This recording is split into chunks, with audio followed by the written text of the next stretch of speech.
Good morning, everybody.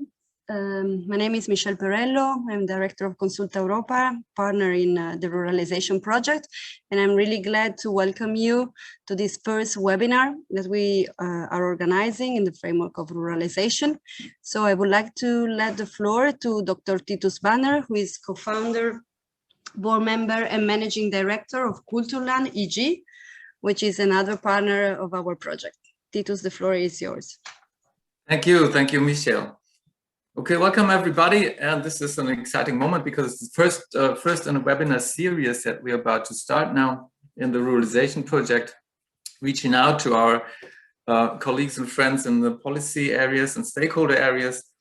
The aim is to share our findings and also to discuss our findings and to create some community of knowledge and of development during the project. We hope that we are all taking advantage each other, vice versa, of this opportunity. All right, I'll do a short 10-minute introduction, and then I'll leave the floor to William Cortaz-Altos, our coordinator of the project, who will explain more about the project, and then we come into the subjects, the topics, the trend analysis, and the rural vision, the work on the rural vision on the EU area. Just briefly to my person, I'm a graduate agricultural economist, and I'm working in northern Germany in Kulturland Cooperative. EG stands for Registers Cooperative, and we are a small enterprise, for profit, but we're close to non-profit, and we are one of the practical partners in the project. I'll tell you more about that. And we are taking care of providing land, buying up land and with cooperative shares, and renting it out to organic farms because the land market makes it very difficult for them to secure land. And we're part of the Access to Land network. I'll say some more words about that. Okay, just to dive right into it. Rural regeneration. We all these partners, all the partners first struggled to pronounce rural regeneration without accident. I think it took us some months, but now we are all capable of doing it. But what does it actually mean? We might sort of get close to this this question and this notion, which is in fact in the core of the Ruralization project on different levels. First, of course, we can imagine regeneration being some sort of recovery, like the rural areas suffer from a strange new virus and take some time and maybe the right medicine or vaccine, so they are up on their feet again. But I think this is not really the notion of regeneration that we share inside the project. If we sort of dive a bit more deeply down into the meaning, we could say regeneration. It's a new generation, actually. So it's a new people that we need in rural areas. This comes quite close to what we are thinking about in the Ruralization project. So we need a new generation. The rural areas have a demographic problem. People move out, some new people move in.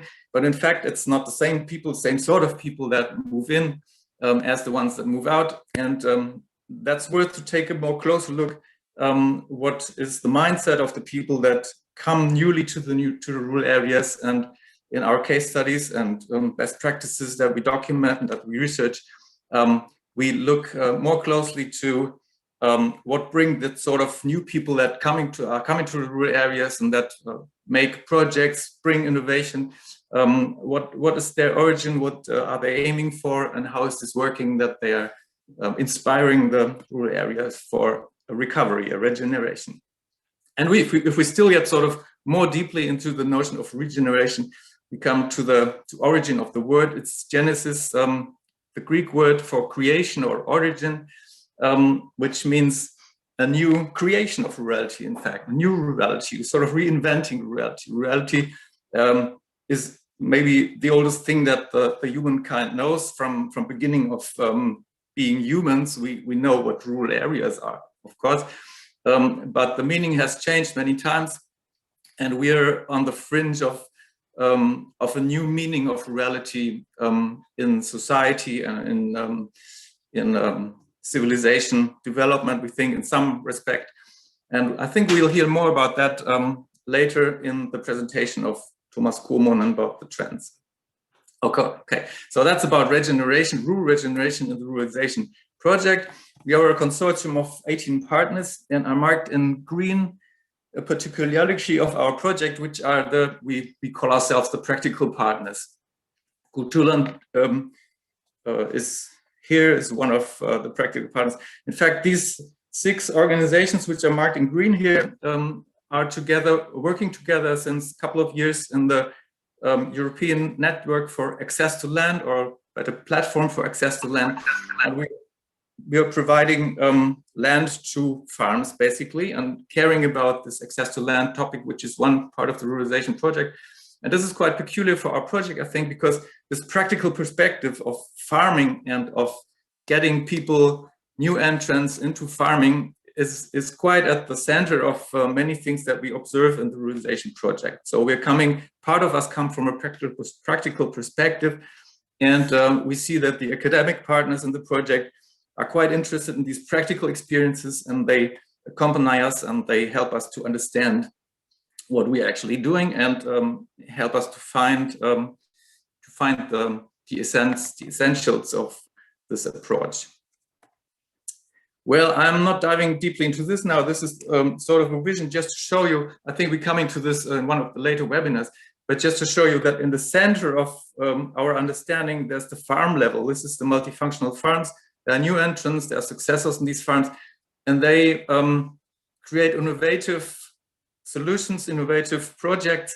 And these projects have lots of spin-offs in terms of food, ecology, education, biomass, and all these green eggs around here are jobs and opportunities and places where people can settle in rural areas and bring new things. Just to show you that the farm perspective is quite an important ingredient of the ruralization project. Well, the basic project structure is easily to understand. At the left, we have 7 work packages, WUPI 1 to 7. The first 3 are basic ones: management, dissemination, research framework. They all feed into the central ones, the 4, 5, 6. And these are exploring practical experiences and case studies. The foresight analysis, we'll hear about this later. Rural newcomers, new entrants into farming. In fact, we have 3 groups that we look at. It's the newcomers, so the people that move to the areas in general. We have new entrants, which is people who start up new farms, part of the newcomers, set up new farms. And we have also successors, which is the 3rd group, not mentioned here, which is people taking over family farm from their parents. And they are also innovative. And these 3 groups are more closely looked at in the 5th work package. And work package 6 is about access to land, so about the special problem that if new entrants want to get started with a new farm, they have to get access to land, and this proves to be a difficult problem due to different regulations, policy settings in different countries, different sorts of problems that are connected to access to land, and this is one particular work package. And all these central 3 work packages just feed into the 7th, policy design and assessment.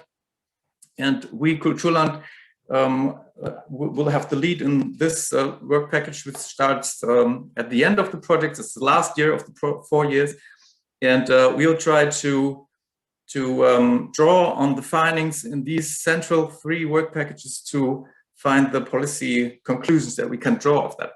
And we would like also, just for you to know, invite a community of knowledge, policymakers especially, and stakeholders to share this work and to give us your feedback while we are sort of deriving our conclusions from the findings and from the case studies. And our webinar, which we are starting today, in part has also this goals to share with you and to receive from you your expectations, your insights, and your critique also on what we find, in order to find meaningful conclusions at the last work package.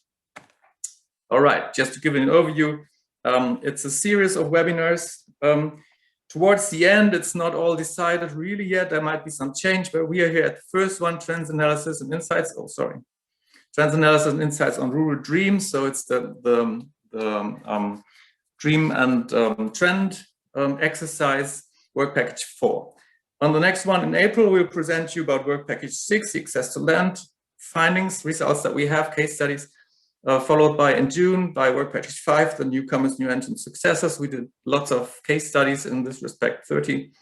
And then the same sort of gets worked over again, work package 6, 5, 6, 7. We do some confrontations, a quite interesting exercise. We go to less successful regions and ask them, what about things that have happened in successful regions? Why can't this happen here? What are your ideas? So to confront good findings with problematic situations and be more precise and more sharp about what are the reasons for this development, to better understand what has happened. And at the end, the work package 7, the policy workshops will come more closely and we'll discuss with you more closely what can be derived about policies. And policies means on EU level, on national level, and on local and regional levels, of course. And it also means it's not only policy recommendations for policymakers in the proper sense, elected officials or municipalities, but really also about stakeholder groups, about NGOs and professional organizations. Well, I'm getting to the end. What are the aims generally? I said it already, disseminating results to policymakers, stakeholders, to you, basically. And welcome to get feedback, critique, refine results. And in the end, community building is actually what would be the dream. This is our rural dream. Have a community of knowledge, community of policy formulation, and we would like to invite you, everybody, to share our findings and comment and help us find good conclusions and meaningful conclusions from our research project. Thank you. I hand over to William Cortez-Altus, our coordinator. Thank you, Titus. William, when you want, you can share your screen. We are glad to have already 60 participants attending the webinar. And I just would like to remind you that the webinar will be then broadcasted in YouTube. So we are recording, and you also participants that are not able to attend now will be able to watch it later. William, the floor is yours. You can see my screen? Yes, we can. Okay, thank you. Welcome. My name is Willem Cortez-Altus. I'm coordinating this project, and you've seen already this style and the forum. So I will go back to the next. This is about the opening of rural areas to renew rural regeneration, jobs and farms. This concept of new rural generations is very important in our project. We do it based on the idea that there's currently a negative spiral of less new generation rural areas, and we think we can flip this spiral by providing more opportunities for new generations. Then more young people may move in and less move out.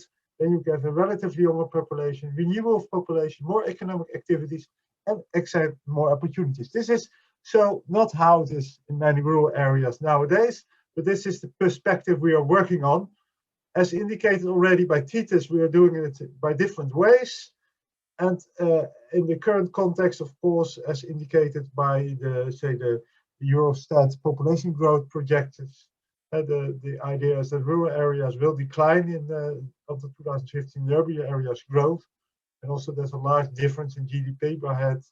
And the idea of access to land of the problem is indicated by also these figures in which 3% of the farms cultivate over half of the land. So that is not very evenly distributed and makes it much more difficult for new farmers to come into it, because most emphasis is towards larger enlargements of farms, which is different where new farmers get in. Our project has, now this you have already seen, the kind of 18 partners we have. The work plan, you have seen it a little different, but this is more or less the same as Titus presented. We started with framework for research and innovation. Then we have now currently 3 kinds of work packages working parallel. I will go into them later. And at the end, we have more than a year to policy design and assessment and communication dissemination, where this activity, this webinar is part of it, is running all around. And of course, we have management, etc., which is not in the slide, but it's too evident. What we did for the framework for research and innovation, we provided conceptual guidelines to ourselves. I mean, we are a diverse group of people, but how to divide it. And we have also made a kind of practice report of it. So make it much more easy also with practitioners to talk about it. So we have not only the large full academic text, but also some more easy access. We have a literature review, and this also we have kind of fact sheets of most relevant European projects on this level. So that makes also relevant to look what kind of projects there are, and we have made quite simple fact sheets on that. We have made an assessment framework, also relevant to study what is progress, how can you study what is promising, look at on this kind of aspects we are working on. We have selected case studies and case study regions, and we have, of course, developed more or less what we are going to do. So that is this framework. And now we are working parallel towards 3 activities. This foresight analysis, there the trend analysis part of it. I've not put anything more in it because you get to learn a lot of it later. We have made an inventory of future dreams of the youth. This is done in 20 regions. We have over 2,000 young people involved. The idea was to do it on site, but has been, of course, online. We looked about the location of their dreams, where they want to live in the next 15 years, over 15 years, how they want to make a living, what is the accommodation, what is the lifestyle, what obstacles they foresee. And we have put an extra question in it, impact of COVID-19 on the dreams and obstacles. Interesting results are Thomas Common, who will present the dreams, have done this research, so he can answer much more than I do the questions on it. But we will hold in a very close future in the same regions where we did the inventory futures workshop with stakeholders, and in this not only just dreams but also the trend analysis will be central in those workshops, and we are currently organizing them to start them next month or so, or maybe April, to do so. And we, of course, we do some conferences and workshops within this work package. Next one was this rural newcomers and new entrants into farming. This is more or less working on what kind of practices we see. So make an analysis based on what we can see in different local areas, different countries. That report has just been accepted, so it will be published soon. We are currently working on 30 case studies on the rural newcomers, new entrants into farming and successors in say all the countries we are working on. I mean, we are from 12 different countries, so that's quite a diverse and broad perspective where we're looking on.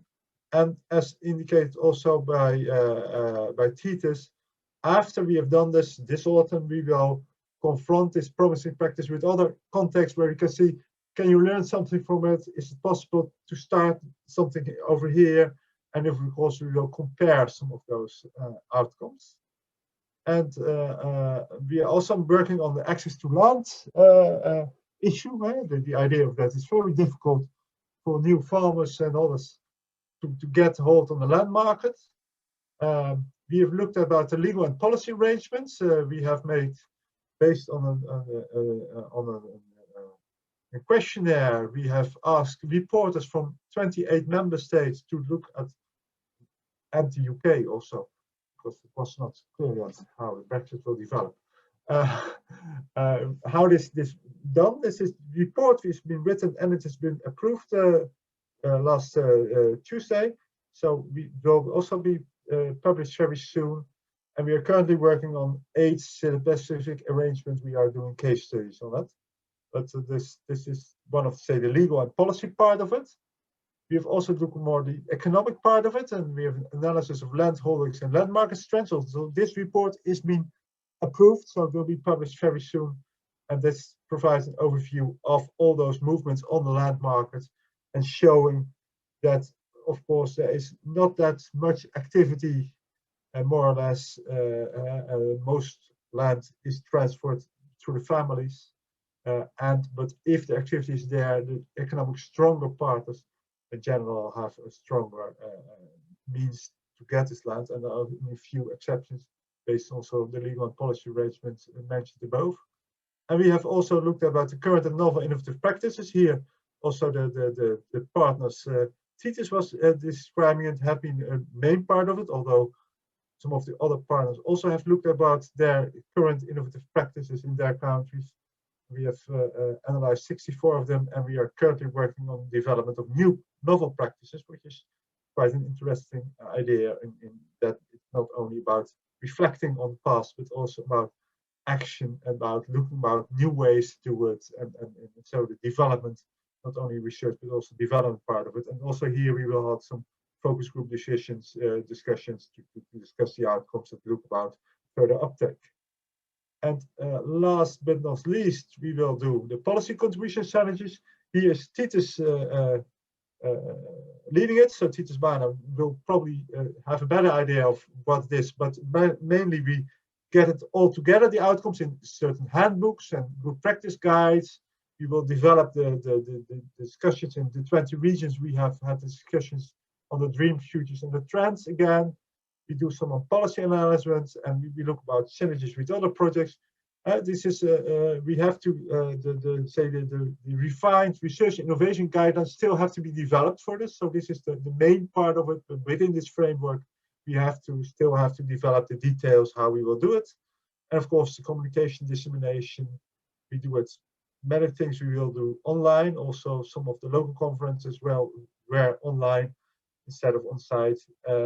We will also have a MOOC in 2 years from now, so directly transferring in kind of online course, and of course all kinds of publications will be developed. And thank you for this. This is my contribution. Thank you very much, Willem, for this very good presentation of our project. So we can move now to the core session of this webinar, which is basically aimed at presenting and sharing with you the results of an important part of activities of our project, which is the trend analysis. And then we will have also a presentation of the results of our sister project, SHERPA. So I would like to introduce Professor Tuomas Kumonen from Turku University, who has been responsible for coordinating this important activity. So, Tuomas, I see you're already sharing your presentation. So, as you can start whenever you want. Okay, good morning from Finland. I try to briefly explain what we have done in the work package concerning the FORESAT analysis. In general, to start with the tricky concept, Titus was explaining rural regeneration, which is the key issue, key topic in this whole project. If we discuss or try to find avenues for rural regeneration, we are discussing something which is targeted to the future. And the role of the FORESAT analysis in this whole project is to find out, to identify avenues ahead in the alternative pathways which could promote rural regeneration. And we have done this in 2 ways. We have identified trends which might play a role in rural regeneration, both in positive and in negative sense. And we have made an inventory of the dreams of the youth age between 18 and 30 years, because there's always a kind of a cohort effect, and the dreams of the youth have some heuristic capacity to hint us about important things which could happen in the future. So the FORESAT analysis is about the trends and about the dreams. The approach or the process which we have been using is looking like this. So the trend identification has been a real team effort. So all the participants, all the teams, all the groups in this project have identified trends. We have made a targeted search in scientific journals, in the European projects, in the miscellaneous futures research, and also national search to avoid the language bias, which is always present if we use only literature in English. And we have kind of identified many kinds of trends. That has been the main scope.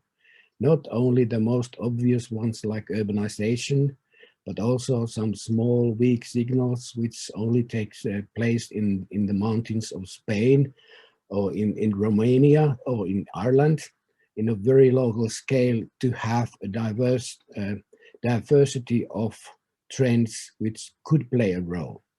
So the approach has been explorative, not normative in any sense. It's descriptive rather than prescriptive, and it's hopefully is inspiring rather than instructing.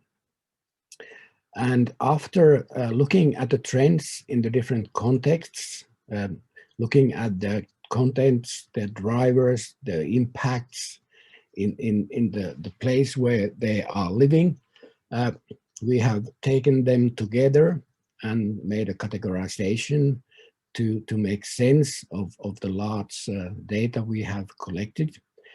We have produced a report of 320 pages, and we have made some trend cards to make the access to the trends and the findings a bit easier. But this is only a start. Later we will go back to the regions, to 20 regions, and ask the regional stakeholders, well, here we have the trends, and how do you think you could benefit from these trends, as also with the dreams of the youth? How could you make these dreams come true? And it's only after this step that we hopefully have something to feed to the work package 7, so to find the promising practices and the policies to promote rural regeneration in different contexts. So that's the process, and it's rather similar with the dreams of the youth. So observing the dreams in the context, making an analysis, a synthesis, going back to the regions to ask, well, what could you do with these? And then to find out the policy measures and new practices to promote the rural regeneration. We have identified 3 types of trends. If you are not familiar with futures research key concepts, we have identified the mega trends, which are kind of mainstreams, big waves, which affect in some way almost everywhere. You can't avoid a mega trend in some sense. Trends are more local, more narrow developments in a certain region, in a certain sector of economic activities, for example. And the weak signals are kind of symptoms of change, quite weak, quite local, targeted to a very specific type of activities, for example. And these were identified and assessed for their drivers, for their impacts in the region where they were observed or in the source material where they came from. We were able to observe 1,560 trends. So that's a huge set of data we have at hand. And we have made many kinds of analysis, of course, with these trends. And finally, we have synthesized them into 60 trend cards, including 10 megatrends, 20 trends, and 30 weak signals. That's what we have done during the last couple of years. Just before going to the trend cards, just one observation. Of course, when we are looking at the trends, we are bound to this very moment we are living. And when we try to assess what is their significance, of course, that's always biased. We cannot see very far away. But we have, for example, tried to grasp the significance of the different trends in the short run and in the long run in a very simple way. upon the observation of the trend, and this figure shows the topics of the 1,560 trends, the highest frequency of the topics which are included in the trends, how they would upgrade or downgrade in importance in the short run and in the long run. As you can see, there are red trends which could downgrade in importance between the short run and in the long run, like unequal development, rural decline, migration, diversification or specialization of farms, farmland prices, diversification of rural economy, and farm population. Then there are trends which in this exercise were assessed to upgrade in importance, like farm size, climate change, aging population, young farmers, digital economy, renewable and bioenergy. A couple of trends remained, had the same rank in the short and in the long run, like practice-oriented food systems like organic farming, so where the key issue is the method of producing food, and the primary sector employment. Some trends would disappear from the list of top 20, like succession, policy incidence and effectiveness, accessibility and aging farmer population and concentration. And again, finally, some new trends would emerge in the top 20 trends, like sustainability, the transition, environmentalism, resource competition, productivity and competitiveness, and biodiversity loss. So not the final truth, but just to remind that even the trends which are dynamic in themselves also experience a dynamic of gaining or losing in importance in time. So going to the trend cards, which are the main products of the trend analysis, they are looking like this. We have two versions, a short version, which is easy to scan, the 60 trend cards. It includes the name, a short description of the trend, the type of the trend, the most common drivers, and the most common impacts. And all these trends can be found on the website ruraltrends.eu, where you can read these if you have problems to fall asleep. So there are these 60 limited short trend cards. And there are also these more detailed and longer versions of the trends. So they include more information about the type of the trend, about the significance of the trend, the main drivers and the impacts more in detail. Part of the trends also have had a quantitative manifestation. So for some of the trends, there are maps like this. Of course, they are not one-to-one with the trend, but they give some indication of the incidence of the trend in different types of region. Mostly in NUTS 3 levels, in sometimes at NUTS 2 level. That's done by our German partners. So that's the stuff which can be found in the website, and which is the main output of the trend exercise.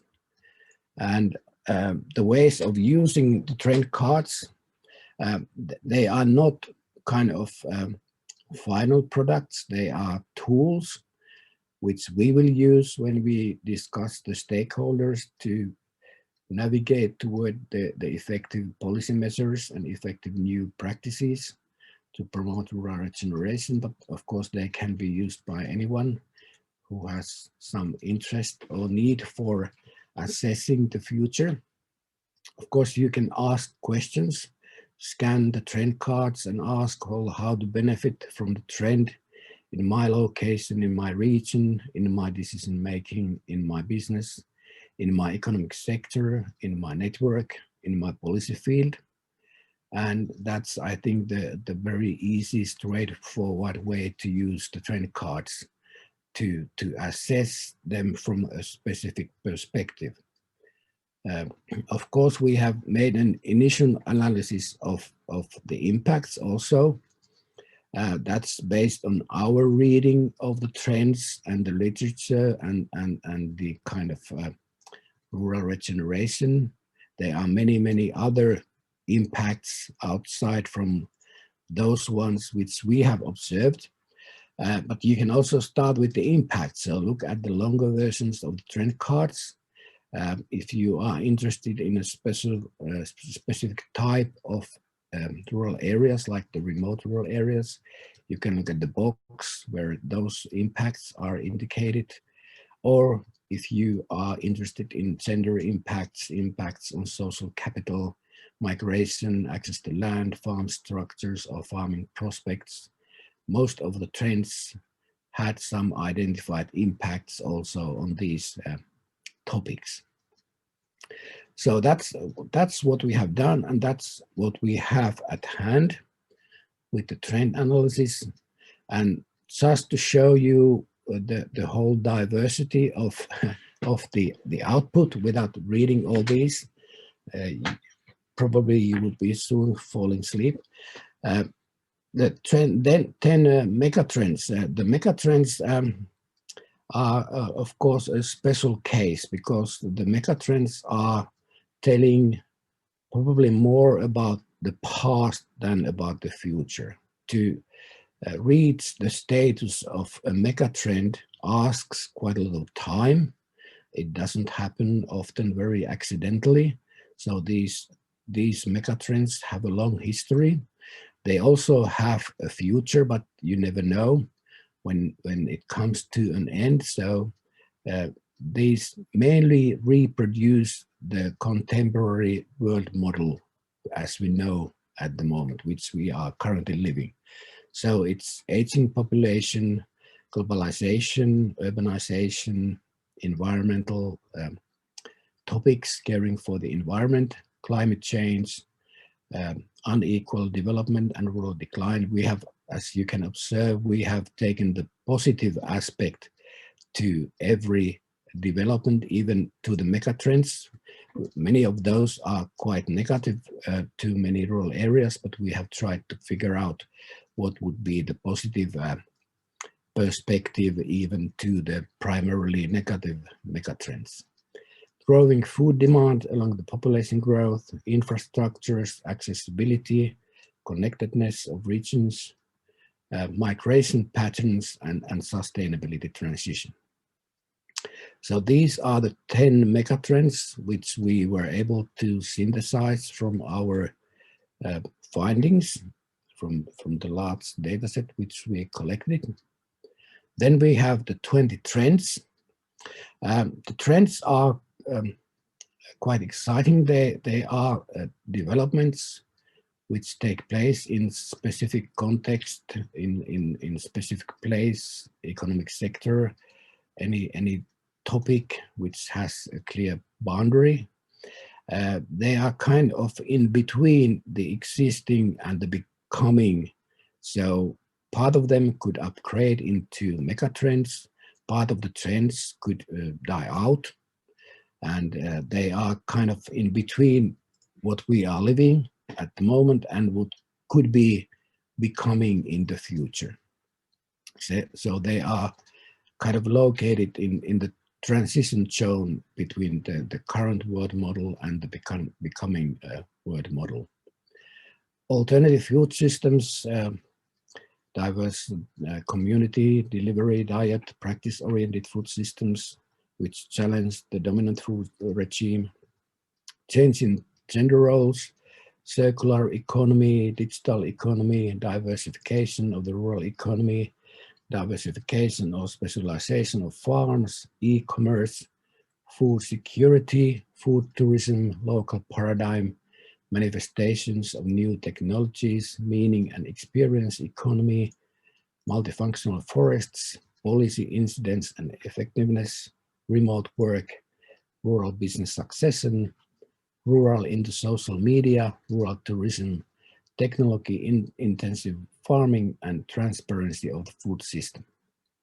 So those were the 20 trends, and as you can observe, there is a big gray area in the classification of the 3 types of trends.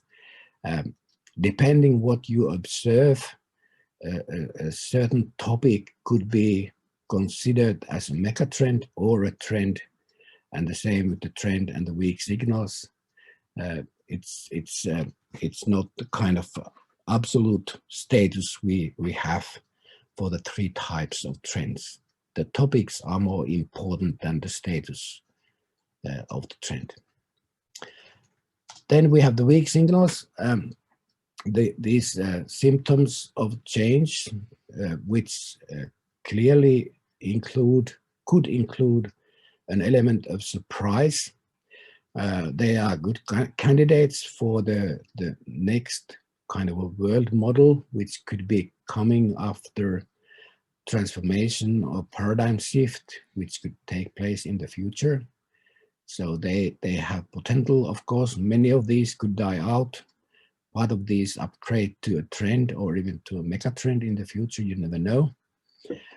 Care services, cheap rural housing and rural second homes, cooperatives, partnerships, community-based action, creative economy, degrowth, do-it-yourself movement, eco-villages, educational farms, food sovereignty, heritage tourism, integration of immigrants, micro and small units, multi-local living, natural and cultural heritage, new governance models, pandemics and epidemics, place branding, pop-up culture, gig economy, public goods, resilience, rural artisans, rural energy communities, rural hubs, and still rural lifestyle, search for better quality of life, self-sufficiency, sharing economy, smart solution in rural space, and social enterprises and entrepreneurs.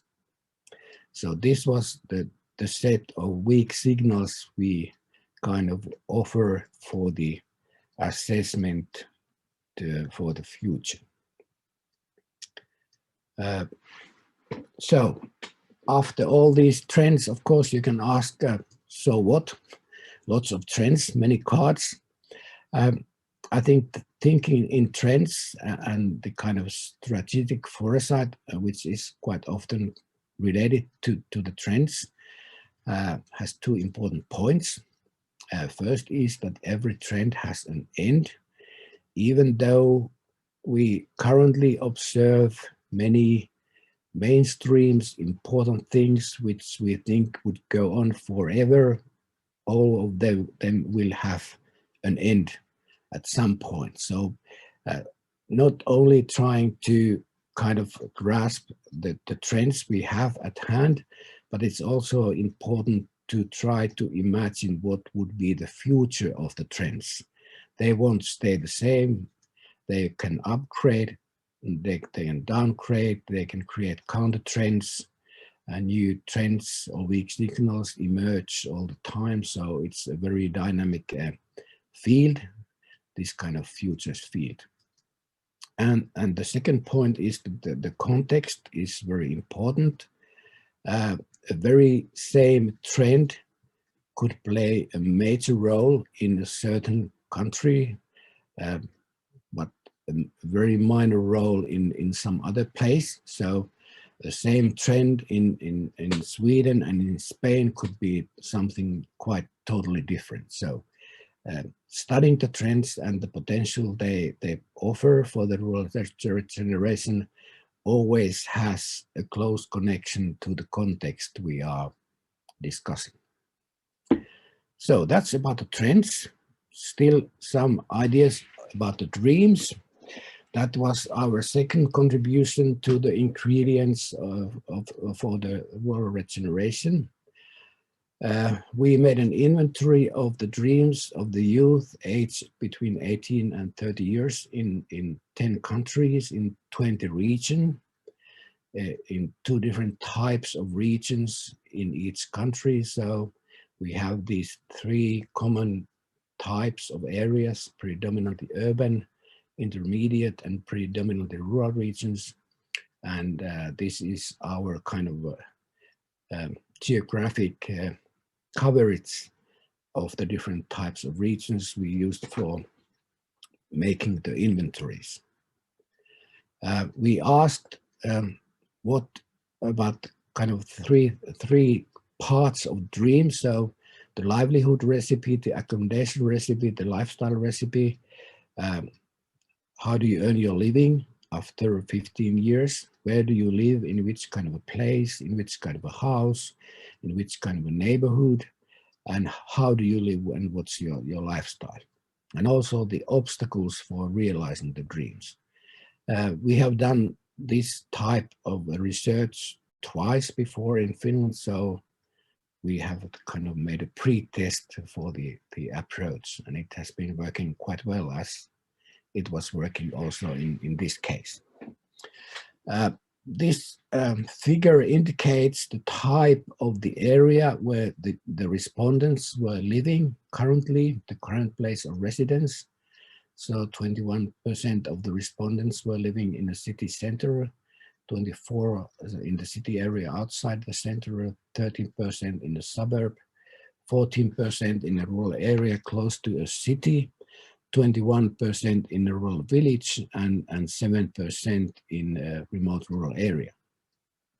And then, of course, we asked the type of the dream area with the same typology. And on the right-hand side, you can see the results. So if by tomorrow, this part of young population would move into their dream area, the population in this age category would increase quite a lot in the rural area close to a city, and also in slightly in the remote rural area, and in all other types of areas. The population in this age category would decrease. This is, however, not a forecast because we have an obvious sample selection bias in our data. It only tells that, well, the rural regions have a potential to attract young new residents. There is interest toward the rural areas, as you can see, and also that all types of areas were targets of dreams among the youth. So there are people who are interested in all types of areas, and that's basically the most important result, because that was the way we were analyzing the results. So we tried to figure out what are the profiles of the dreams among the people who are dreaming about, for example, rural villages, and what are the obstacles for realizing the dream among those particular people.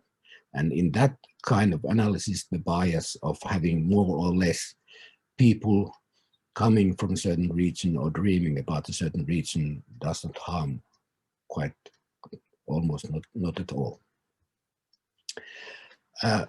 These are the profiles we produced, so one per each type of area. Here you can see the profile of the dreams of the youth who were dreaming about the city center areas, the livelihood recipe, the accommodation recipe, the lifestyle recipe. What are the kind of profilers, more common topics in the dream than in the average of all regions? I won't have time to go this in more detail. You can study these afterwards.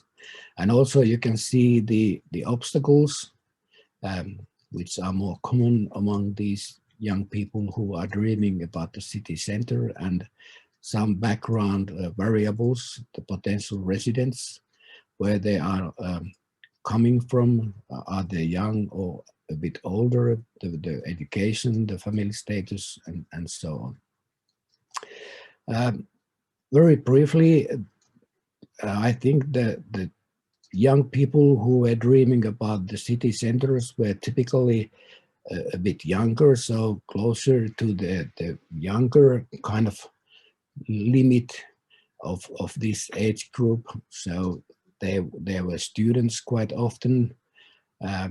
And if you look at the obstacles, all the kind of young people who were dreaming about the city futures, whether it's city center, city area outside the center, or the suburb, had kind of personal obstacles. They had problems or fears in getting the needed education, in getting the job, they were kind of uncertain, they were lacking self-courage, they considered the future quite uncertain. So removing the obstacles for the realization of the dreams in the case of the urban futures are quite around the persons, so close to the young people, whereas if you go further toward the rural areas, the obstacles quite often are outside the young person. So they are in the working conditions, they are in the society, in the taxation, in the policies,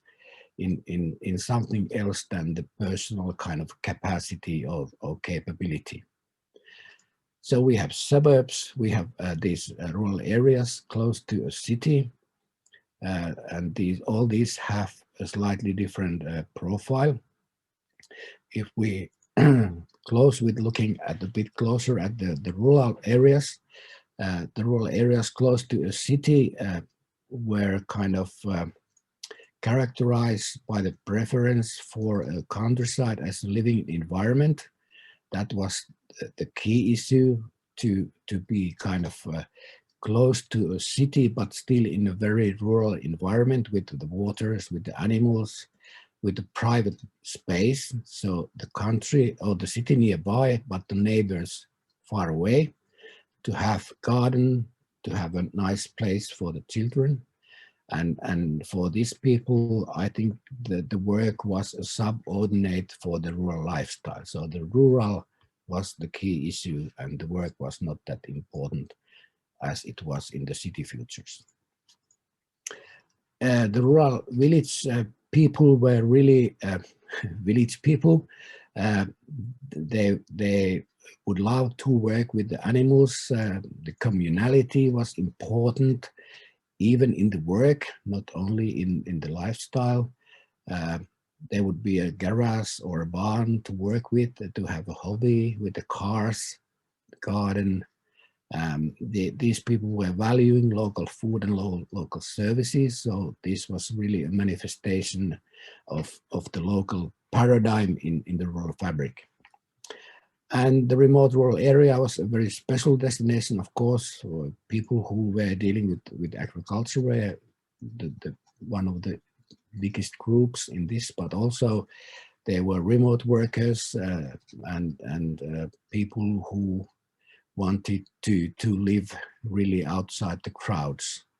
Self-sufficiency, for example, was important in the value orientation of these people. Okay, to close with the whole analysis, we can say that, well, there is no silver bullet or one magic trend to promote rural regeneration to take care of the job. Such cannot be found for many reasons. Of course, one of the reasons is that even the most kind of promising trends have different impacts in different contexts. So the context is the key to promote rural regeneration, whether it's realizing the dreams of the youth or whether it's benefiting from the trends. Social capital was one of the interesting points in the trend analysis. It was one of the most common impacts of the trends, and it has close relationships with the regeneration of the rural areas. And also a quite nice observation was that many of the weak signals coincided with the dreams of the youth. So, for example, the trends related to cheap rural housing, rural second homes, community-based action, creative economy, degrowth, do-it-yourself, rural lifestyle, self-sufficiency, sharing economy, were all among the kind of value orientations or behavioral tendencies or hobbies or important topics at work or part of the accommodation recipe among the young people who were dreaming about the rural areas. So there are many ways to also find synergies between the trends and the dreams to come true. Okay, that's all. Thank you. I have used my time even a bit too much. Sorry for that. You've done it great, Thomas. Thank you very much for this really insightful presentation. I think we have done an extensive and really good job. So I would like to present, to introduce now the coordinator of our sister project, SHERPA. So Elodie, I think, Yes. I think you can share your screen. You want us to manage it for you? If that's possible, yes. Yes, Otherwise, yeah. Okay. Thank you very much. Yes, just 1 second. Okay. Just 1 second. Okay, I will share my.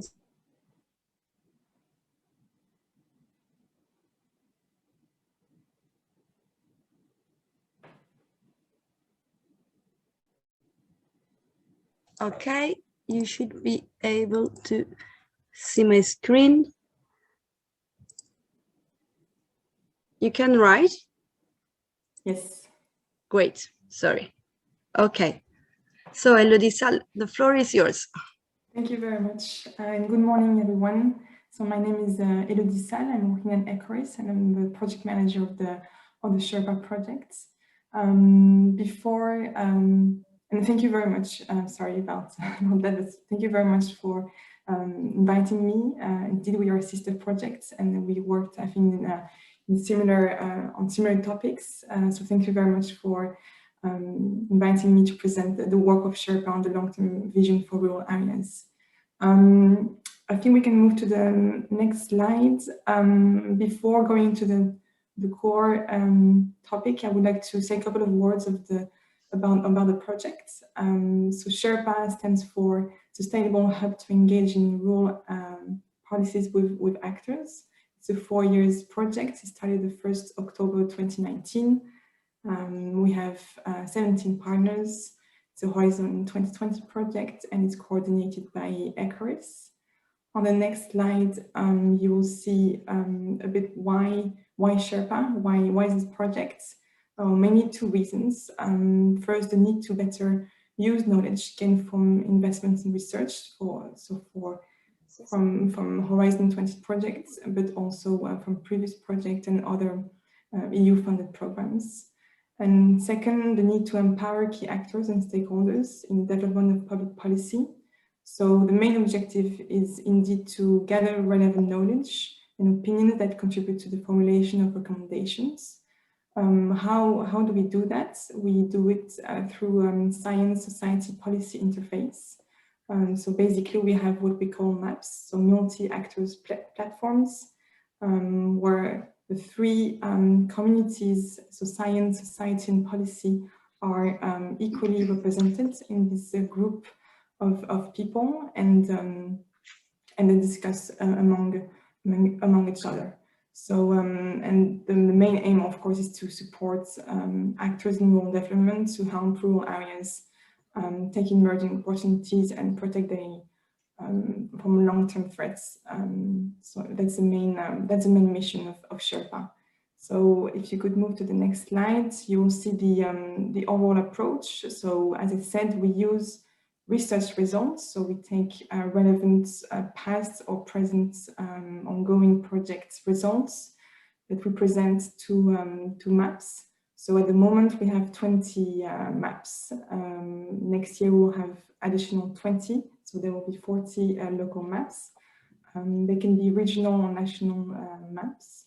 We have also an EU level map who also discuss similar topic and also based also on the inputs from the local and regional map, they discuss the same topic.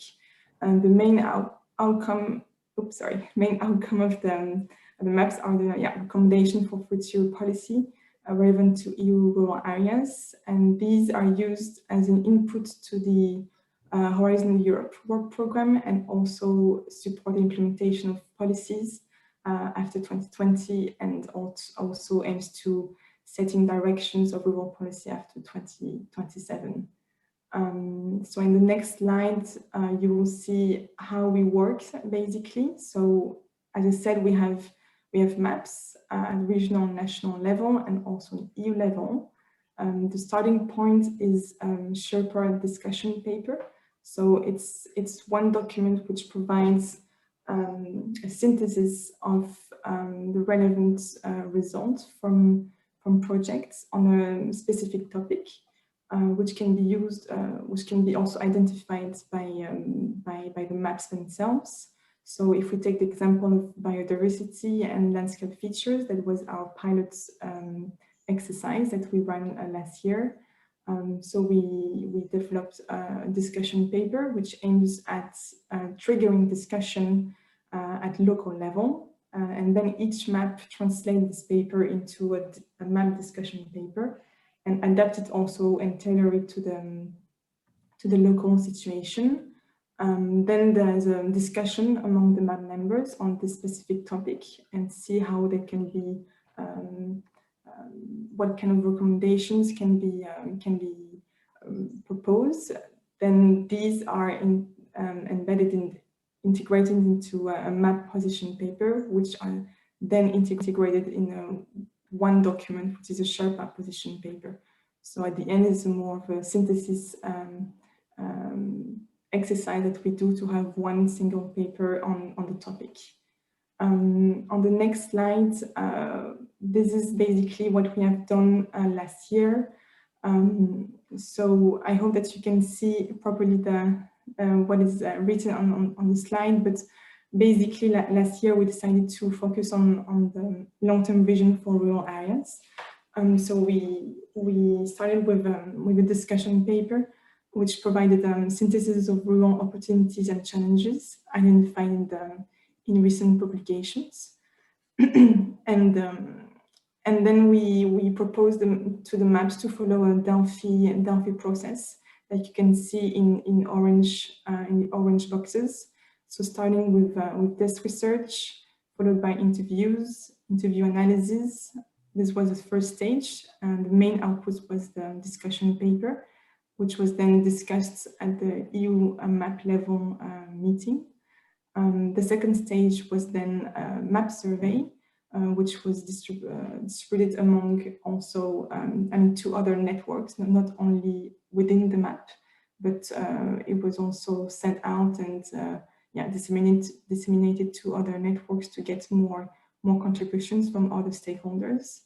Then the maps analyzed the survey results and had a validation workshop or meeting to validate the results, which ended into map position papers, which were then discussed at the EU level by the EU map. At the end of the year, we had an annual conference at the end of November, early December.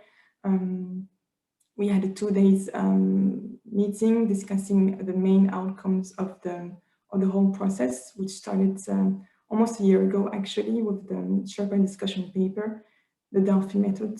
And then yesterday, we actually finalized the whole cycle, because we published the SHERPA position paper, which I think I can share the link later on, but I will present it in more detail. So yes, the SHERPA discussion paper, it was basically a review of key trends, challenges, and opportunities. This was conducted under the work package 3 of the project. This work package focuses on screening of rural trends and rural policies. It is led by the International Center for Advanced Mediterranean Agronomic Studies based in Montpellier in France. So here they identified 7 main trends. So first one is the demographic shifts, so the population, aging, and urbanization. Second one is the climate change and environmental services. Third one, changed production and diversification of the rural economy. Fourth one, infrastructure and basic services. Then rise of digitalization and smart ruralities, inequalities and well-being in rural areas. And the last one on land use change and competition. So all the seven topics were in the discussion paper. They were discussed by all the maps. Some maps focus on they adapted basically the seven challenges or trends in their context. So they didn't all discuss the topics, but some focus on one specific or several specific trends, and others looked at others also trends. So in the next slide, you can see basically the work from the maps. So they had discussion papers which focused on current trends, challenges, and opportunities and desirable future. That was the first part of the first phase that I explained earlier from the Delphi methods. All the papers are available online on the SHERPA website. Yes, they developed the position papers which focus on challenges and opportunities in the next 20 years. And also here was more on thinking how could their desirable future could be enabled. And they're always online. In the next slides, you will see, yes, the SHERPA position paper. So as I said before, this paper aims at contributing to the debate on the long-term vision for rural areas that was launched by the European Commission. It presents the key issues identified by the maps, so the 20 regional and national maps, and the one at the EU level. They identify their desired vision there, enabling factors to achieve these visions, the challenges also which will require to be faced, and the opportunities as well. So in this document, so in the SHERPA position paper, it's basically a synthesis of the work of the maps. So yes, we can move to the next slide, please. In terms of challenges and opportunities, these are just the top three for each of the categories. There were many, but these were the most mentioned and identified by the maps.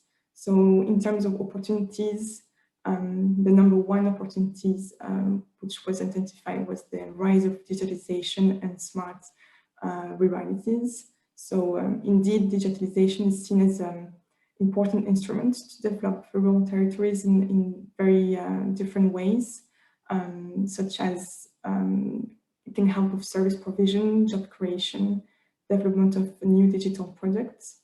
Second opportunity, it is tackling climate change and provision of environmental services. Interestingly, we can see that climate change is also identified as a challenge, but indeed MAP also identified it also as an opportunity. The third opportunity identified by the maps is the governance and public participation. So based on local empowerment, development of adapted territorial approach, more cooperation also, and shift towards region-based empowerment. Trust was also very much mentioned by the maps. In terms of challenges, as it was also identified in the SHERPA discussion paper, the maps also identified demographic shift and demographic changes as a number one challenge. Yes, this population and aging population is still a challenge faced by rural communities. Second challenge was the climate change, so more extreme weather, higher temperatures, lower annual precipitation, for instance, and the lack or the poor quality or accessibility of infrastructure and basic services was also mentioned as a challenge. So you can move to the next slide, where you can see what are the visions and the enablers also identified by the maps to reach the desired future. So the main message from the map was in the 2040, the rural areas are attractive places for people to live and settle. They identify 3 enabled categories, which are to empower local actors and communities, enhancing multi-level and territorial governance, and also enhancing smart ruralities and digitalization. I will go more a bit in detail in the next slides, where you can see what are the exact vision and enablers. Again, this is a synthesis, but it provides also interesting overview. Something I didn't mention before, but the in terms of number of people, we talk about 1,000 people who worked on or from the maps.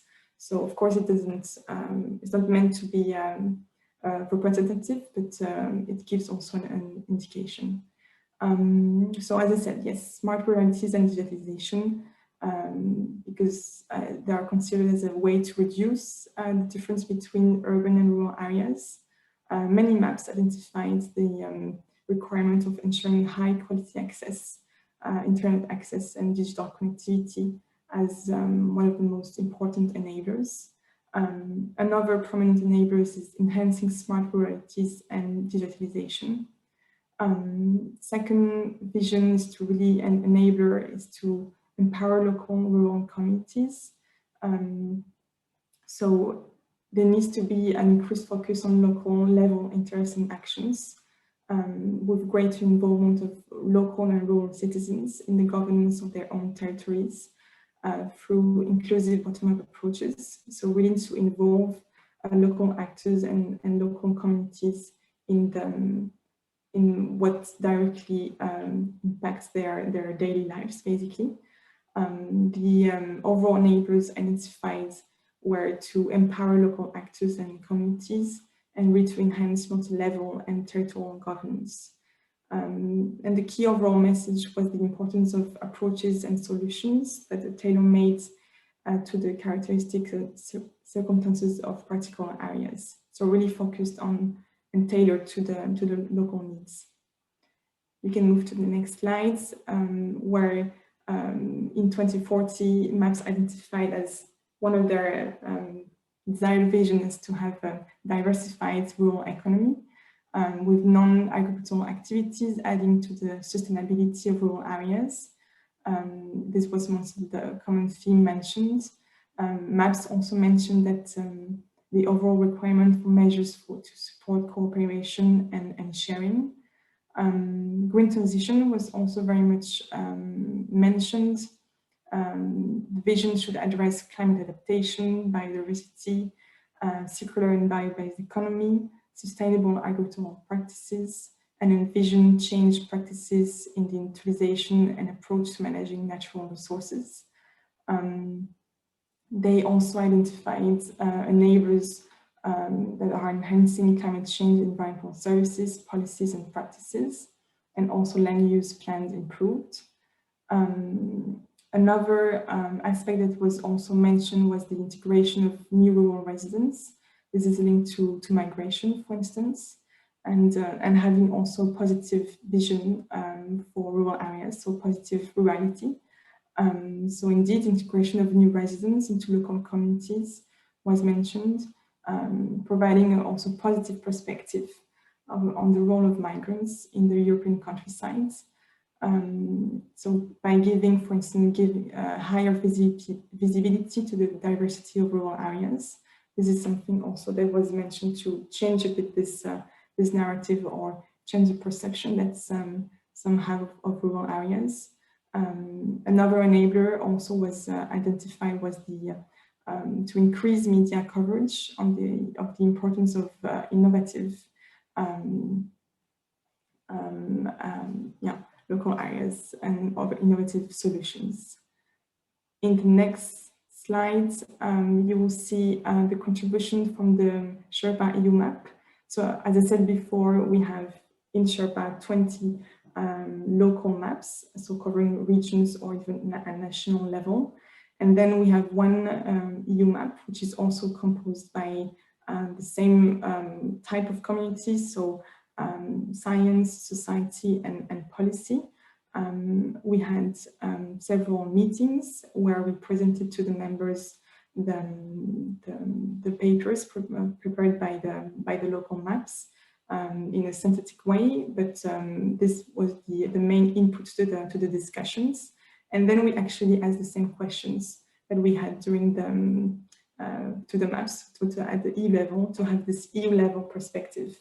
So desired future for rural areas by 2040 is to really have the rural areas recognized and valued because they have a contribution to society for sustainability and cohesion of Europe.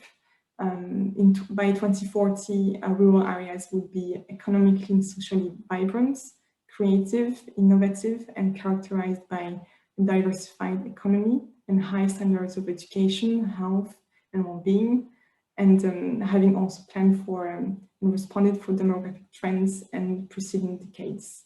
Rural communities are valued and governed equally, with strategies based on their individual assets, challenges, and opportunities. Rural areas also, they respect and celebrate the cultural and territorial diversity of each other and provide equal opportunities and a high quality of life to all. Rural communities work in harmony with nature to produce, nurture, and manage private and public goods and services in a sustainable, climate positive way for the benefit of society as a whole. In the next slide, you will see what could be the enablers, also identified by the SHERPA EU map. So first of all, similarly also to what the local maps have identified, the EU maps that the narrative should change regarding rural areas. Support is needed for bottom-up approaches to increase the power of rural communities so that they can decide on the future alongside increased attention to the needs of rural communities in top-down policy making. Then there's a need also for strategies that provides basic infrastructure and services, in particular regarding health and education, also integrated across sectors and tailor-made to local circumstances. Digital infrastructure was also mentioned through the provision of high-quality public services and multi-level governance, such as CLD. These were also mentioned as key enablers to really foster the creation of new economic opportunities and employment. Yeah, last but not least, appropriate policy frameworks were considered as also a main enabler. So to ensure a balance between the preservation of natural capital and the sustainable management of natural resources. I will finish my presentation with the concluding remarks from the SHERPA position paper. So you can see on this slide basically the three main characteristics of the long-term visions for rural areas. One is the need for enhancing smart rurality and digitalization. Second one is on empowering local actors and communities, enhancing multi-level and territorial governance.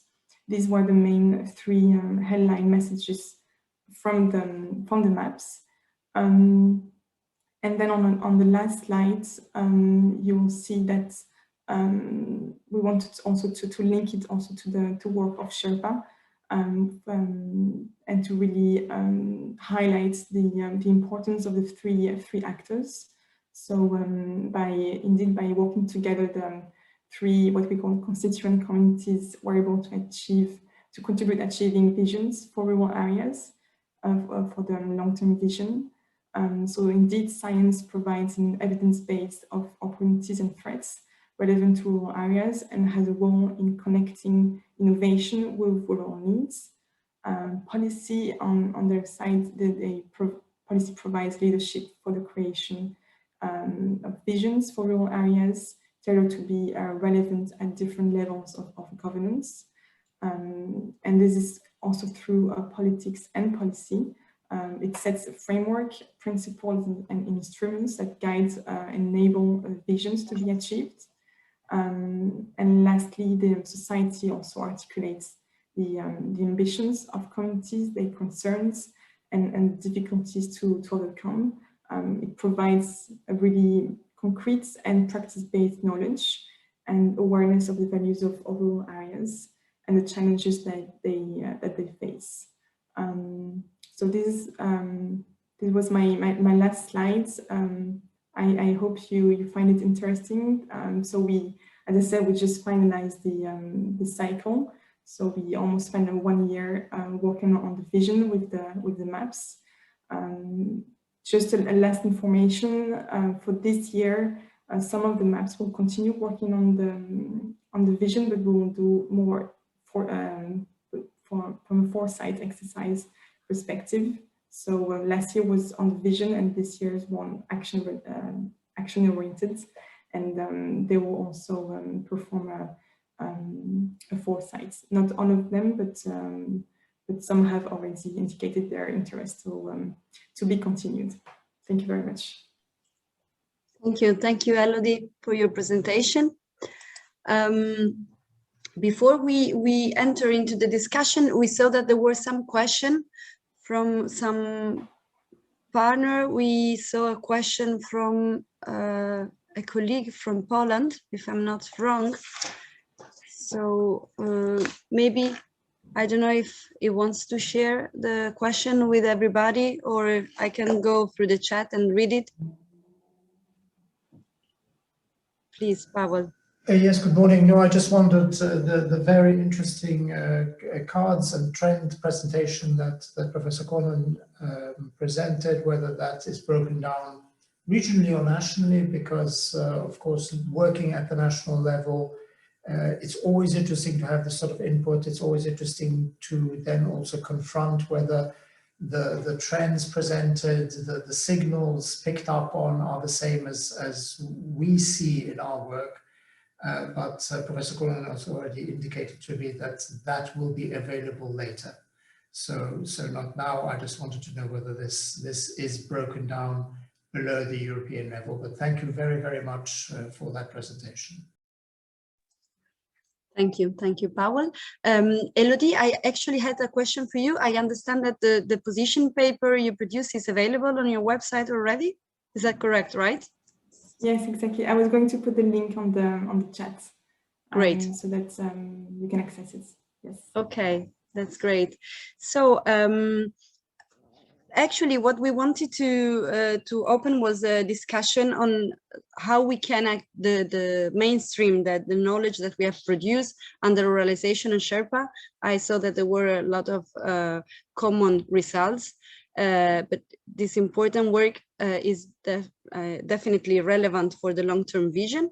So we wanted to open the floor for a discussion exchange. We have registered researchers, policymakers, so maybe this could be a good opportunity to exchange doubts on how we can better exploit this knowledge and mainstream it directly in the long-term vision. We are still on time to make the last contributions, and also to understand which further elements could be maybe considered and integrated.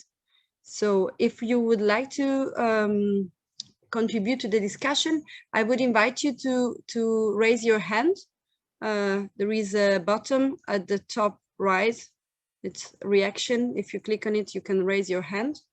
And I would like to hear from you. Is there any question or specific contribution? If I may start, I raised my hand. Please, Titus. Okay, I have a short question, actually, before we really get into the discussion to Elodie. Could you explain the vision work that you've been doing in SHERPA? How does it feed into the long-term rural vision work of the Commission, which is actually going on, coordinated by the Network of Rural Development, you know? Yes, so thank you for the question. Indeed, so actually in the EU level map, we have members of the European Commission, also including DG Agri and our policy officer, Alexia Roubi, who is also at the origin of the SHERPA project. And we have shared with her actually yesterday the final version of the paper. So it's so now it's in her hands, and we are also regularly in contact with DG Agri. They know about SHERPA, about the work that we've been doing, and we have been also including them in the process. So so yeah, they are aware. We have shared also yeah, different documents, and yesterday, as I said, yeah, we shared the final version. Thank you. And actually, maybe I have similar questions for you. How does it how does ruralization also fit in the discussion? Yeah, thanks. It's similar to you. We've had actually this vision paper, the complicated one, which was one of my slides, with some explanation. There's two pages explanation. We've had this with Alexia Ruby also into the process. I don't know the fate of it. I don't know if it ended up someplace, and I didn't get specific comments on it. So that's why I was interested. How can we get a bit more closely to this debate which is going on? But I don't really have an idea. Maybe somebody in the auditory knows more. Paul Soto.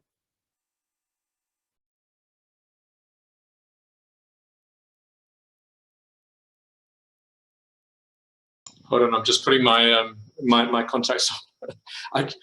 I wasn't prepared for that question, but just to say, I mean, I've been involved in the SHERPA map, so I've been involved in those discussions.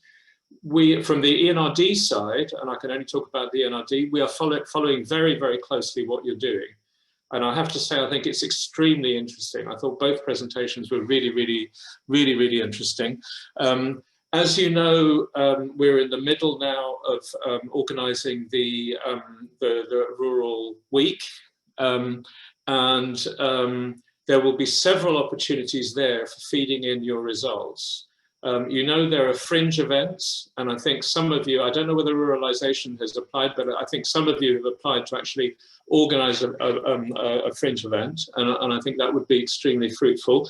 But also, we have 8 interactive workshops, and the kind of work you're doing cuts across, I think, all of them and can contribute to all of them. And I think many of your partners and your speakers will be asked to be involved in these different workshops and give presentations. And the idea of these workshops is really to try to collect the ideas about what should, from stakeholders, about what should go in the vision on the one hand, what are the key building blocks of the vision, and secondly, what do we do in order to get there? And these ideas will then feed into a final plenary and hopefully into the communication. So we are very, very aware of what you're doing and extremely interested on the NRD side. So thank you very much. Thank you, Paul. I take the opportunity to confirm that indeed, from Ruralization, we have submitted a proposal to organize a fringe event in the framework of the Rural Week. Good.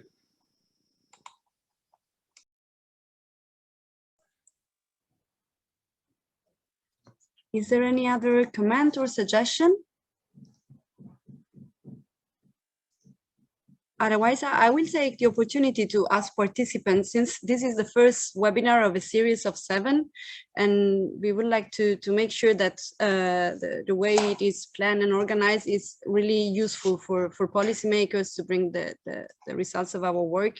If you have any suggestion on how to improve, or if you would like to have a different panel of experts presenting. So if you have any comments or suggestion, we would be really glad to hear from you.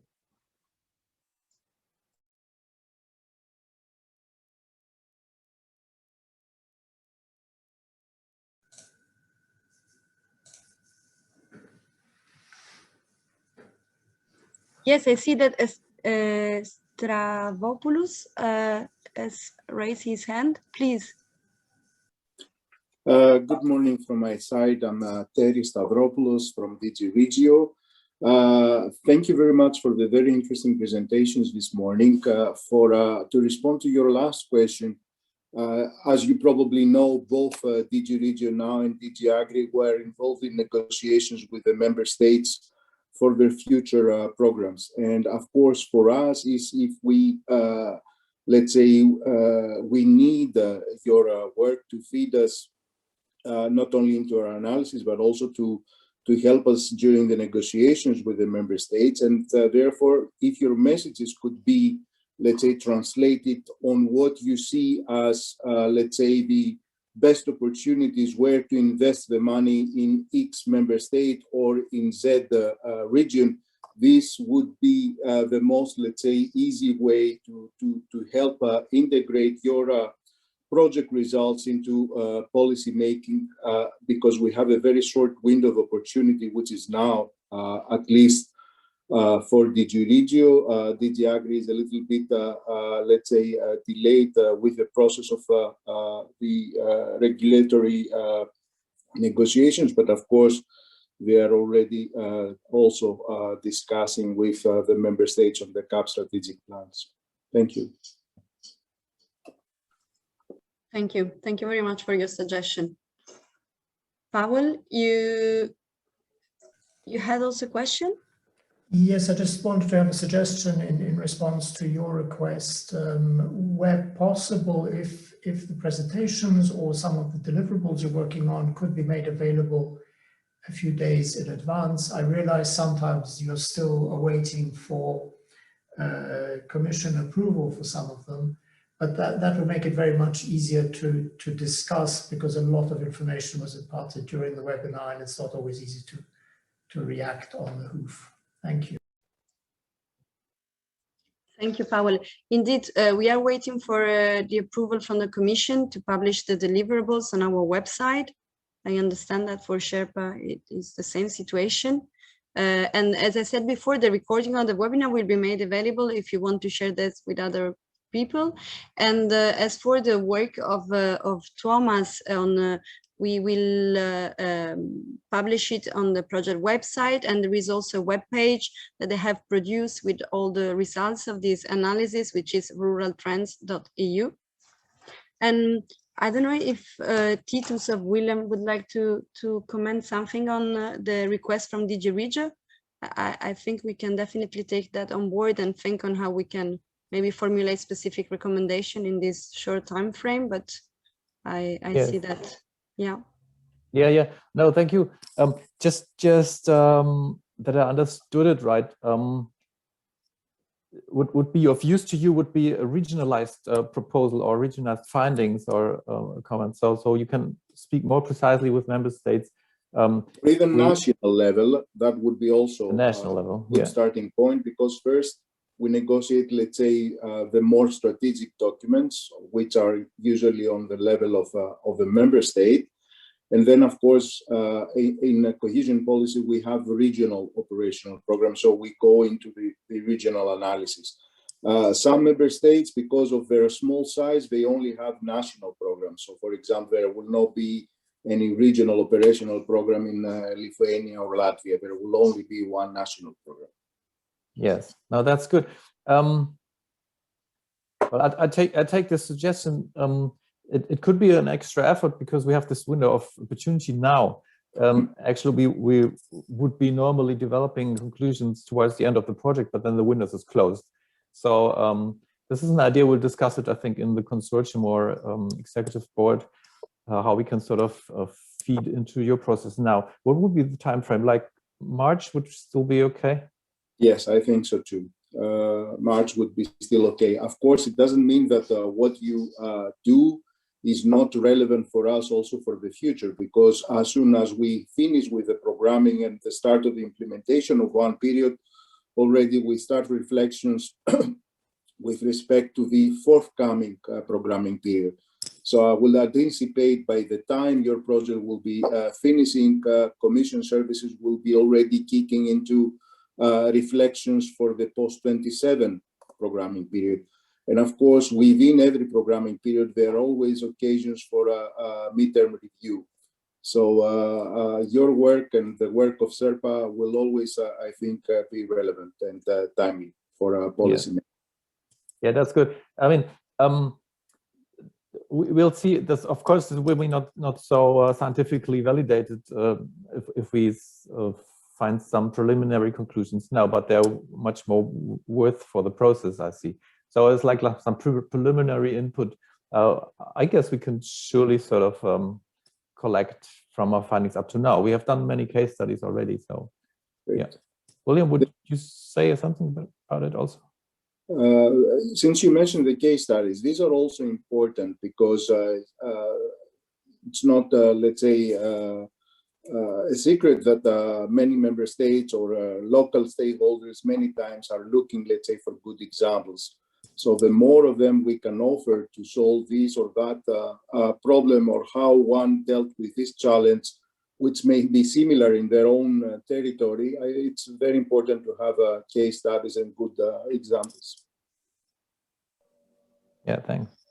Yes, we have also some reports we have been approved, I think the day before yesterday, so that can be presented very soon also, and we can have a look at how the way we can select some good materials to policymakers very soon in a more focused way.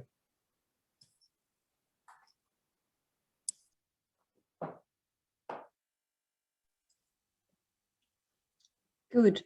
I do not see other hands raised actually, so if it is an issue that you don't know how to raise the hand with this Zoom application, please just feel free to activate your microphone and make your comments and suggestion.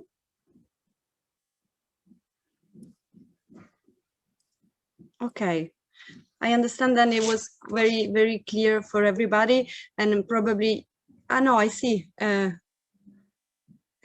raised hand from Spira, please. Yes, well, please. Hi, my name is Katerina. I have to talk very like this because my kid is having class. As you know, here in Portugal, we are without school. And so we are sharing the same space. So I'm very sorry. I'll try to, I cannot speak louder than this. So thank you so much for your project. I don't know if my comment is out of subject, but nevertheless, well, it's a unique opportunity. So the reason why I was assisting to your presentation is because I own a very small company in the third smallest municipality of Portugal. And we work only with cultural heritage. And not only we work with cultural heritage, but we do also some research regarding cultural heritage. I will share it in the chat afterwards. We've just produced the first study concerning the social and economic value of cultural heritage here in Portugal. I understand that Portugal is not part of the first project. It is part of SHERPA with Consulae. And it's very sad that it's not part of the first project because Portugal, as you know, is very small. And one of the conclusions of our study was that cultural heritage was the most important resource to promote, how can I say, an harmonious development of the country, because it's very equitative distributed for all the country. And as also know, most of Portugal is a depressed, most of the territory of Portugal is a depressed territory in terms of population. So what we concluded was that heritage would be a very important anchor to have more people in the rural areas. So not only agriculture, not only, I saw that in the presentation of the first project, it was cultural activities, rural tourism, etc. But there's another dimension of cultural heritage that I didn't see underlined in your presentation. That is the possibility of creating not rural tourism, but small companies that intervene directly in the heritage management part of the economy, because we don't have public bodies here. We don't have public service. We don't have lots of things, and we don't have enough public bodies to to be able to attend the immense quantity of heritage that we have here in Portugal, related to, of course, our history. So I would only like to share this with you. I will share the website of this study that we did, and just to underline that this dimension of cultural heritage in terms of ruralization, and again, our example of a SME that is able to attract people coming from Lisbon and to start to live here, or people, young people that left from these rural areas to Lisbon and then came back in order to work here in this small company related to cultural heritage. It's just one example, I think, of what could happen in places like in countries like Portugal, but also in other areas in Spain, in Italy, in France probably, but for sure in Spain and in Italy that have very similar characteristics as we have here. So this is it. Thank you so much. Thank you, Spira. I would like to share with you. Not Spira, my name is Katerina. Spira is the name of the company, sorry. Sorry, great, Katerina. Katerina. If you send us the link to your company, we are participating in another Horizon 2020 project, which is promoting cultural heritage in rural areas. It's also one sister project of ruralization, and it's called RURALIZATION. If you can share with us your email, I can put you in contact with them. Thank you so much. I've been with RURALIZATION, a presentation not, 1 month ago. So we were all presenting our own projects. Thank you. That's great. May I comment on Katarina? Please. Thank you. This is a really interesting suggestion. And in fact, we have in our case studies, some with some similar parts, not very many. And it goes particularly for remote rural areas, right? So we make a difference between peri-urban, rural, and remote areas. And remote areas sometimes are marked by absence of governance or absence of creative governance. So there may be some mayors, of course, everywhere there are mayors, but nothing happens because the innovative ideas which frequently spread from the urban areas to the rural areas arrive very lately to the very remote areas. And in these cases, it seems to be, and I would be curious if others can comment on it, that in the absence of creative governance, NGOs and business takes over governance functions in terms of mobilizing and also sometimes creating social infrastructures. And we have somehow this concept of networked governance, where we say whatever happens in public services in good governance situations happens by public governance, but if in the absence of public governance, the NGO sector or even the business sector may provide social services in the same way. And it's always a cooperation between these three sectors: the civil society, businesses, and the legal governments. And the initiatives can emerge from different points in the system. And the network between these three sectors is crucial about what happens. And then it comes back to certain personalities, single or 2-3 persons, sometimes, that sort of create structures which lead to creative development in such areas. That's a bit the picture that emerges from different case studies in remote areas, like yours, maybe. Can I just add one comment? I think that it's very important to have in mind that how the country is organized. That is, we don't have regions here in Portugal. But although we are very small, as I said, I'm in the third municipality, the smallest municipality, the third smallest municipality of the country, but I'm at 1 hour and 40 minutes from Lisbon. And we are 2,500 people here, 1 hour and 30 minutes from Lisbon. No one comes here. No one knows where this is. Although in Spain, France, etc., it would be a place where you could live and then work in Lisbon if you would need to. But we don't have that mindset here, and we don't have regions. And also we have a very centralized way of government. So everything is in Lisbon. The big fight is between Porto and Lisbon. All the rest, there is even a common say here that Portugal is Lisbon and Porto, and the rest is landscape. That's the common say here. We here say the opposite. We say that Portugal is its immense landscape, and Porto and Lisbon are details. But nevertheless, so that means that the public government doesn't even know that we exist. Do you understand? So that's why we have the opportunity. If there are small companies like ours or NGs, we have this immense space of action because there's no one else there. So it's not, we don't even have to conquer that space. We just have to be here, and we just have to have the right tools to do it. So I think this, how the countries are organized, is very important, because the same is not in France, since they have region, in Italy, etc. So just to give you that information regarding Portugal.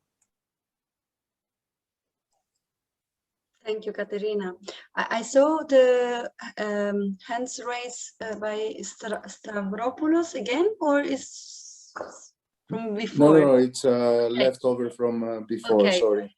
So I see Louise. Hi, everyone. Louise? Hello, good morning. Thank you for the presentations. They were really enjoyable. And just to go back to Katrina's comment about, you know, looking at this idea of heritage, we're one of the groups that are a case study for the newcomers. And there was a lot of discussion and debate on how we define a newcomer and how it evolved, related back to the concept of what was discussed earlier, on this idea of new generation and creating a new, or what does that look like? And I suppose they expanded from this idea of a newcomer to being just someone as a new entrant to farming, to be any type of person who comes back to a rural environment.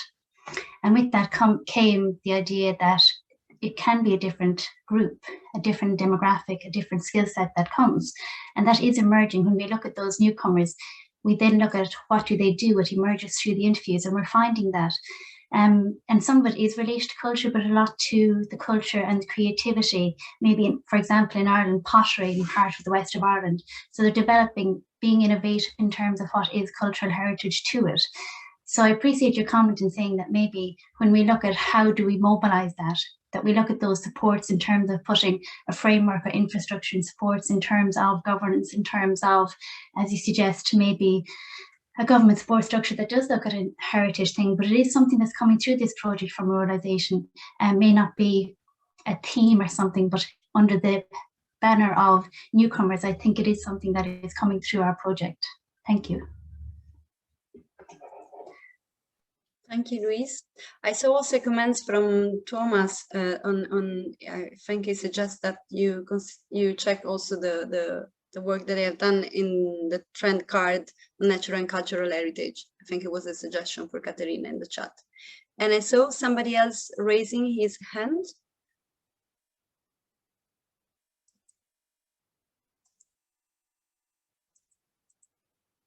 Is there anybody who would like to comment or address some other points, topics? Elodie. Yes, thank you. I actually have a question for project for ruralization. I don't know if you're aware, but the GRC is working also on different scenarios.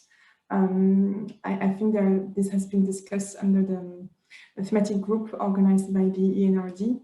And I was wondering to what extent you are also looking into it, and also thinking about integrating or taking into account the work from the GRC. Thank you. Because we are doing the same also for SHERPA, that's why.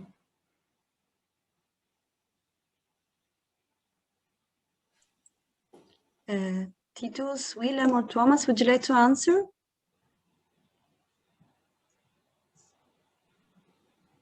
I forward to Willem and Thomas. I said a lot already. Because we were in contact with GRC. We have no real much context had with GRC, so we are not working with them in this kind of activity, not as my knowledge. So. Okay, thank you. I think that there was somebody from GRC registered to the webinar, but I'm not sure if they are here now. Okay. In any case, I might suggest, Elodie, that maybe we have a discussion on that and see if we can do something jointly, which would make a lot of sense. Yeah, that sounds good. Thank you.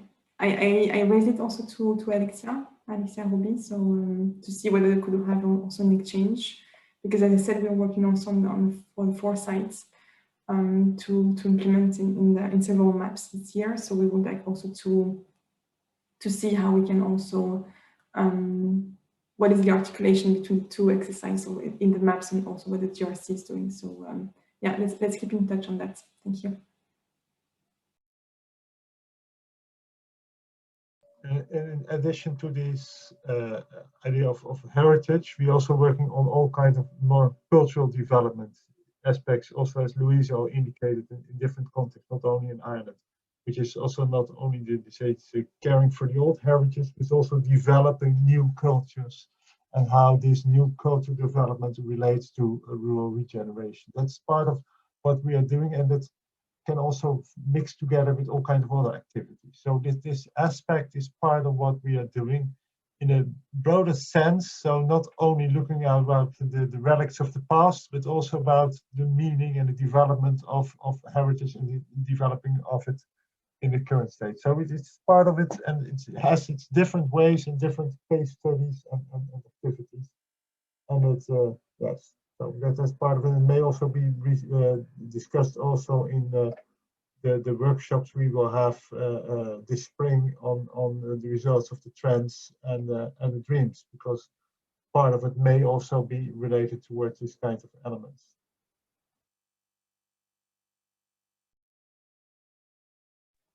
Yes, I'd like to comment a little on that, but just briefly on the cultural heritage thing. It has 2 aspects. Like we see with Katharina, you run a business with it, so it has an economic aspect. But that's obviously the moment when it turns into jobs and job or living existence opportunities. But it also has identity aspect, which may attract newcomers and people from other areas to move to the rural places because they see there's some particularity, some sense of place in the area, which is documented, which is graspable. And that makes a difference for the place, for the spot. And I think this makes a difference, especially in a world where with digitalization, everyone is living everywhere at the same time. So I can be sort of with Google Pictures present on a beach in Brazil with my computer. So it doesn't matter anyhow. But the heritage thing gives me an opportunity to connect to a specific place in real life. And that's similar with the farming issue that we are putting a bit in the center of our ideas. Many of these multifunctional farms that we're having as case studies, successful examples where many things develop and many things sort of attach to the farm business, like local marketing, like school classes coming, whatever, education issues, etc. They have this idea of a sense of place where people are living on the fields with the places, with the habitats, with the natural environment in a very concrete way, in a graspable way, and they invite others to take part, like planting trees and things like that.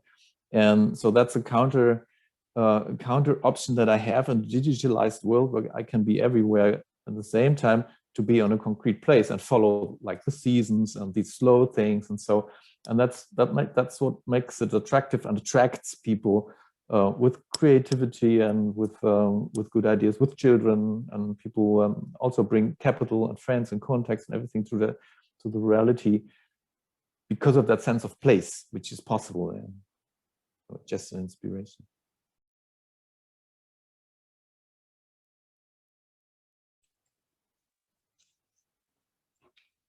Okay, I think we can come to an end of this first webinar.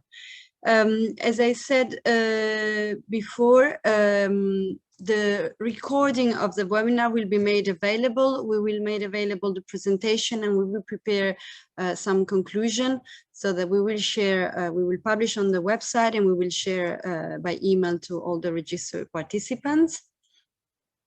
I see some last comments from Nicole Mathieu, one of our partners, saying that she agrees with Tito's places of quality and local people qualities that are very important to approach the rural regeneration. And I see comments from Miguel Cachao. I don't know if I suppose he does not want or is not able to speak. So saying that farmers association are great organizations to be involved in these projects. They can reach not just agriculture activities, but also are integrated in the rural living conditions. And he asked, how can we talk about digitalization on rural areas when we don't have a stable internet connection? So I think he's raising here the importance of having good internet connection in rural areas.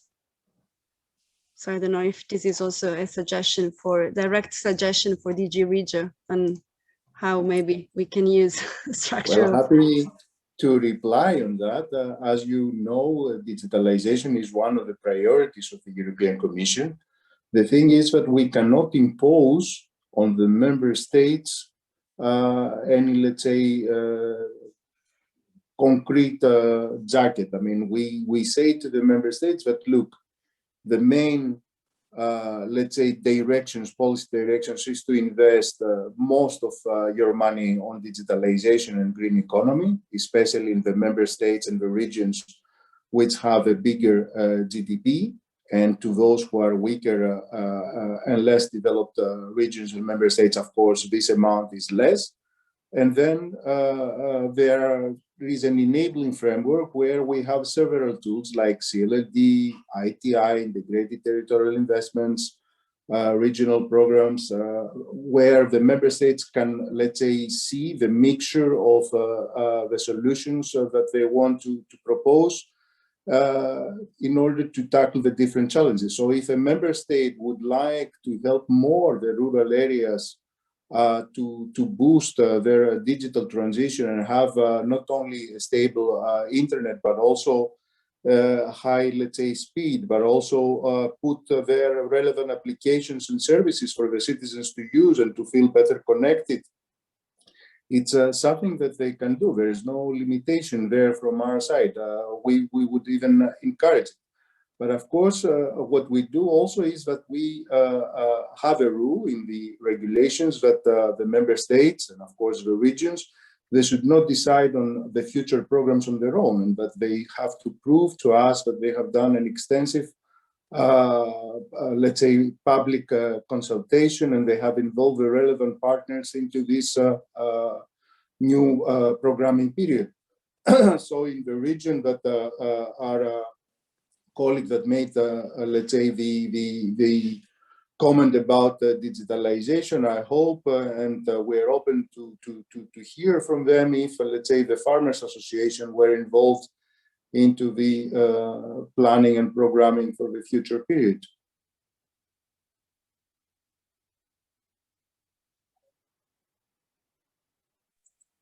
Thank you. Thank you for your comment. I think that in the framework of ruralization, we can maybe use also our national conferences to try to reach more national policymakers and convey, yeah, the results of our work into concrete recommendations. Okay, good. So I would like to leave the floor to Titus for some conclusion on this first webinar. Okay, thanks. Well, I think it was a first meeting, even if I haven't seen the majority of the 60 participants, but we'll see. It seems that we had we could evoke some interest among you participants with the presentations we gave, and surely there are quite a lot of inspirations, new ideas, maybe that may follow up in your own brains and hearts and work to see what happens with it. We are in the process. We are at the beginning of the process, and yeah, I think in the following webinars we'll put also focus, maybe a bit more focus, on concrete examples and what can we learn from concrete examples.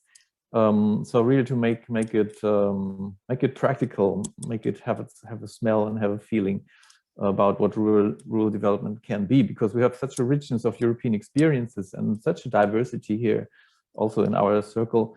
And we're still quite away from understanding and appreciating this diversity. We also see it within our own consortium. We're doing our work and everybody's doing their case studies, but in fact, there's a bit more room for really understanding what everybody's doing and how different we are, and from this difference, on the basis of this difference, where the common processes that we can observe in the different regions, the peri-urban, the rural, the remote regions. And so we still have some way to go, and we'll be lucky if you follow us 2 months later. We'll have the next webinar, and we'll see how we get along with it. I'm looking forward. Thanks a lot for participating. Thank you very much, Titus.